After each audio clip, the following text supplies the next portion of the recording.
Elizabeth Warren didn't just question Trump's Pentagon nominee, she put his own tweets on trial. And the answers? They may have just ended his nomination on the spot. Thank you. Senator Warren. Thank you, Mr. Chairman.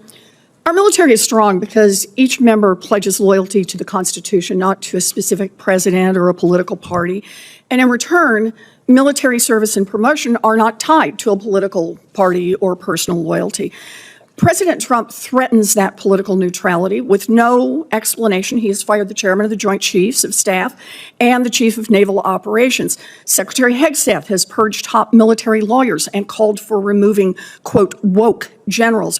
Former defense secretaries have called this a, quote, new political standard for military service. So, Mr. Tata, if confirmed, you would be the defense secretary's principal advisor on personnel matters. You've already made your views clear. On November 2024, you posted on X that a, quote, must do, close quote, for the Trump administration will be to, quote, review every four-star appointed by Biden and thank many for their service before firing them.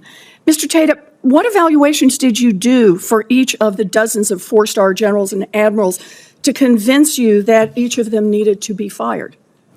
Senator, that comment was in response to a CNN article that had credible sources that several admirals and generals were having discussions on how to resist lawful orders from the president usurping his Article II constitutional authority as commander-in-chief, which I find unacceptable. I think we can all agree that the Constitution of the United States that we swear an oath of office to, that I have done for many times in my career, is the ultimate penultimate document that we support and that we swear an allegiance to. And so if there were people that were having those conversations, if there were admirals and generals that were having those conversations. Mr. Tata, I have your tweet here, and your tweet doesn't say, I want to investigate person by person and see what they've done.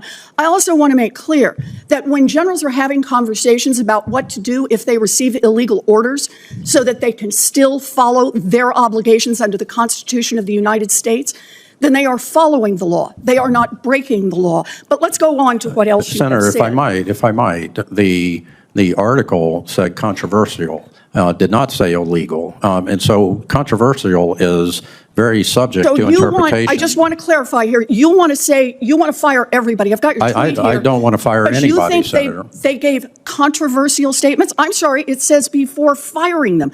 Mr. Chairman, could I enter this into the record, please? Mr. Tata's tweet. Is there objection? There being no objection, it is so admitted. Let me try another one. On November 2024, you posted on X that the Trump administration should choose only leaders who are, quote, all oars in the water to achieve Trump Agenda 47. That suggests that you believe that generals should be picked for loyalty to Donald Trump. Is that right? Is that what you believe? That is not what I believe, Senator. Then why did you post this? Well, I was a private citizen when I posted that, and So when you were a private citizen, you said things you didn't believe? As Still are a private Agenda citizen 47, right now, Mr. Tata. Senator, let him answer the question. Senator, I'm respectfully trying to answer your question. Agenda 47 talks about shipbuilding. It talks about the reducing the wars that we engage in. And so, as a leader, I support the idea. I support the president's vision that he had in Agenda 47, though, from a foreign policy perspective, and that's what I was referring to. That is not what this tweet says. Mr. Chairman, may I enter this tweet into the record? Without objection. In January 2025, just 4 months ago, Mr. Tata, you posted on X that planning for President Trump's inauguration should, your word, assume that the National Guard and DoD are, quote, compromised at a minimum by hatred of the incoming administration. What information did you have about each member of the Guard and DoD that caused you not only to draw this conclusion, but to put it out there in public? Senator, I had no information that So you just said it about our Guard. You know, competence is based on the experience and performance of a military leader. Evidently, you have no information individually about the generals, the admirals, and the members of our National Guard and DoD who serve this country, and yet you're willing to say that they all need to be fired or treated as traitors. You seem to think that if a general or admiral was promoted during a Democratic administration, that person should be automatically fired.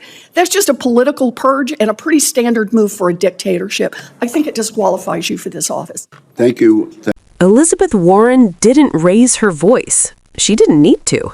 She did something far more devastating. She used his own words against him, one tweet at a time. This wasn't about policy disagreements. This was about something far more fundamental, whether loyalty to Donald Trump is being substituted for loyalty to the Constitution inside the U.S. military. Warren walked the nominee directly into his own digital footprint. Tweets calling for mass firings of 4-star generals, posts implying the military was compromised simply because a Democrat was president, statements suggesting generals should be chosen based on whether they were all oars in the water for Trump's agenda. And when asked the simplest question, why did you post this? There was no answer. Just deflection, just excuses, just, I was a private citizen. But that defense collapses instantly. If these were just careless words, why do they line up so perfectly with what's already happening? Purged military lawyers, fired chiefs of staff, and open talk of removing woke generals. Warren made the danger unmistakable. When promotions depend on political loyalty, professionalism dies. And when the military becomes a political weapon, democracy doesn't survive long after. This wasn't a partisan moment, it was a constitutional alarm bell, and Warren rang it loud enough for the entire country to hear.